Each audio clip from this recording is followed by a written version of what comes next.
नमस्कार दोस्तों, मेरे चैनल में आप सभी का बहुत बहुत स्वागत है। आज है हरितालिका तीज और आप सभी को हरितालिका तीज की बहुत सारी शुभकामनाएं। भगवान भोलेनाथ, माता पार्वती की कृपा आप सभी पर सदैव बनी रहे। और दोस्तों, आज हरितालिका तीज है और हम सभी लोगों का व्रत है। इसके लिए सुबह से ही बस काम में लगे हुए थे, जल्दी जल्दी से घर की सफाई की है और सफाई करने के बाद स्नान करना है, भगवान जी की पूजा करनी है और करना है घर का बहुत सारा काम। तो देखिए, मैं स्नान करके आ गई हूँ मैंने भगवान की पूजा की है और ये मेरे भोलेनाथ हैं, माता पार्वती और गणेश जी के साथ पूजा करने के बाद मैं आ गई हूँ किचन में। और मैं यहाँ पे सुबह ही खाना बना के रख देने वाली हूँ। तो मैं बना रही हूँ पड़ोरा की सब्जी और कुकर में मैंने चढ़ाए हुए हैं आलू। तो मैं आलू, टमाटर और पड़ोरा की सब्जी बनाने वाली हूँ। और मेरे हस्बैंड आ गए हैं मार्केट से और लेकर आए हैं ये भुट्टे और बहुत सारे नींबू, देख रहे हैं आप। तो ये सब भी मुझे जल्दी जल्दी से काम समेटना है, क्योंकि पूजा के लिए मुझे भगवान जी के लिए भोग भी बनाना है, तैयार भी होना है। तो खाना बनाने के बाद मैंने की है किचन की सफाई अच्छी तरीके से, क्योंकि शुद्धि का बहुत अच्छे से ध्यान रखना होता है। व्रत त्यौहार हैं और हमें अपने घर में शुद्ध तरीके से ही भोजन बनाना चाहिए। मैं मार्केट से मिठाई नहीं मंगाती हूँ और कोशिश करती हूँ कि कोई भी पूजा है तो मैं उसके लिए घर में अपने आप से ही मिष्ठान बनाकर तैयार करूँ। तो मैंने किचन की सफाई हो गई है अब मेरी लगभग पूरी। और सफाई करने के बाद मैं बनाऊंगी भगवान के लिए भोग, जिसमें बना रही हूँ मैं बेसन के लड्डू। और ये बहुत ही नई तरीके से मैं इन लड्डुओं को बना रही हूँ, तो बहुत ही टेस्टी और अच्छे बनने वाले हैं लड्डू ये हमारे। तो इसकी रेसिपी मैं आपको मैं अपने चैनल पर ज़रूर डालूँगी और आप उसको देखिएगा। और लड्डू बनाने के बाद मैं जाऊँगी नहाने के लिए और फिर मुझे होना है तैयार। तो इस तरह से मैंने लड्डू जल्दी जल्दी से बनाए और मैं चली गई इसके बाद नहाने के लिए। और नहा करके मैं आ गई हूँ, तैयार हो गई हूँ और मैंने दूसरे हाथ में भी मेहंदी लगा ली थी। देखिए, इस तरह से मैं तैयार हो गई हूँ, जा रही हूँ अपनी सहेली के यहाँ। वहीं पर हम पूजा करने वाले हैं। ये हमारी सहेली भी हैं और जेठानी भी लगती हैं। तो उनके यहाँ हम आ गए हैं पूजा करने के लिए, क्योंकि ये सायंकाल का मतलब 4 पहर की पूजा होती है ना, तो शाम को जल्दी ही मतलब पूजा के लिए पहुँचना होता है। तो पहला हवन 8 बजे होता है और आरती होती है और पंडित जी भी आ गए थे। बहुत सारे लोग जुटे हुए हैं यहाँ पर, काफ़ी भीड़ हो गई थी पूजा करने में। तो बारी बारी से सब लोग पूजा कर रहे हैं। तो भगवान जी को स्नान कराया और उनको पंचामृत से, दूध से उनको स्नान कराया है और धूप दीप करके इस तरह से बहुत ही विधि विधान के साथ पूजा की सभी लोगों ने।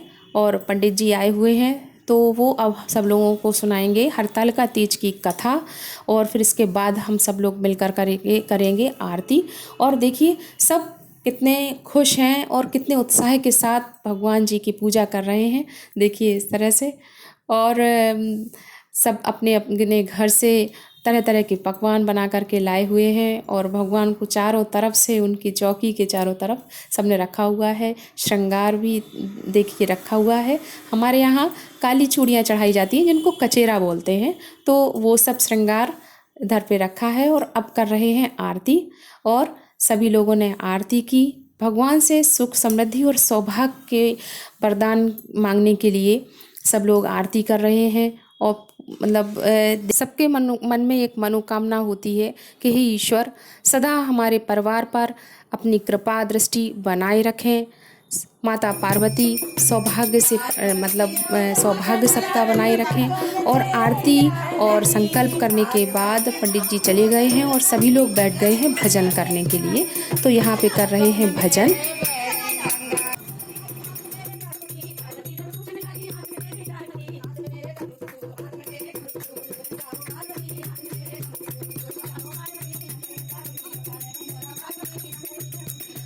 तो भजन गा रहे हैं, ढोलक बजा रहे हैं और बारी बारी से ढोलक सबके पास घूम रही है कि जो जो ढोलक बजा लेते हैं उनके पास ढोलक दे दी जाती है और भजन भी उनको बोलते हैं कि गाने के लिए।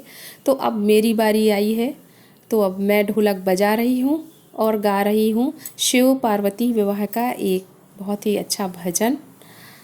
क्योंकि आज हरतालिका तीज है और माँ पार्वती ने शिव शंकर के को वर के रूप में पाने के लिए बहुत ही कठिन तपस्या की थी। और उसके परिणाम में ही मतलब उनके फलस्वरूप ही शिव शंकर उनको पति रूप में मिले और सभी स्त्रियों की ये कामना होती है कि हमारा सौभाग्य अटल अमर रहे, अखंड रहे, और इसी के लिए इस व्रत को किया जाता है। हरतालिका तीज का व्रत सभी व्रतों में श्रेष्ठ माना जाता है और बहुत ही कठिन व्रत भी है। दिन भर मतलब लगभग 24 घंटे से ऊपर हो जाते हैं निर्जल व्रत करना, और ये सब लोग बहुत ही खुशी से नाच रहे हैं।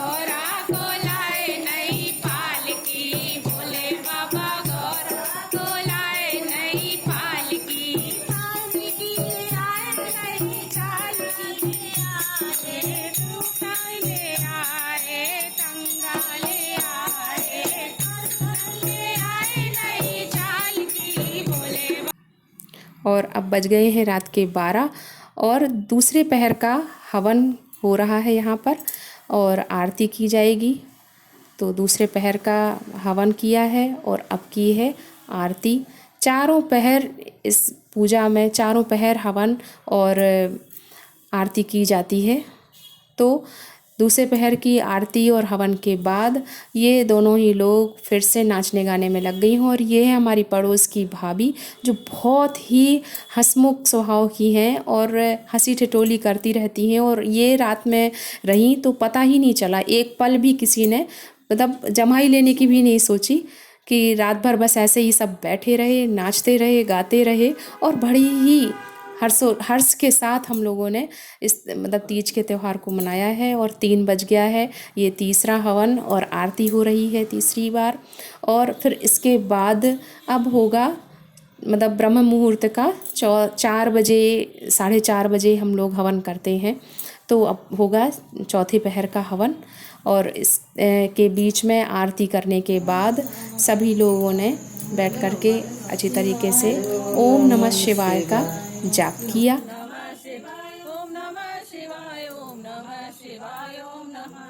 कैसा लगा आपको आज का मेरा ये वीडियो? अगर आपको मेरा वीडियो पसंद आया हो तो मेरे चैनल को सब्सक्राइब ज़रूर करें और वीडियो को लाइक करें, जिससे मेरा प्रोत्साहन मुझे बहुत मेरा मनोबल बढ़ेगा और मैं आगे भी आपके साथ अच्छे अच्छे वीडियो शेयर करती रहूँगी। और अब सुबह का समय के बाद अब 5 बजे पूजा को उठा दिया जाएगा, चौकी को उठा करके भगवान जी को विसर्जन के लिए ले जाया जाएगा। और विसर्जन नदी, तालाब या कुएं में किया जाता है। तो हम लोग घर के पीछे ही कुआं बना हुआ है, वहीं पर हम लोग विसर्जन करेंगे।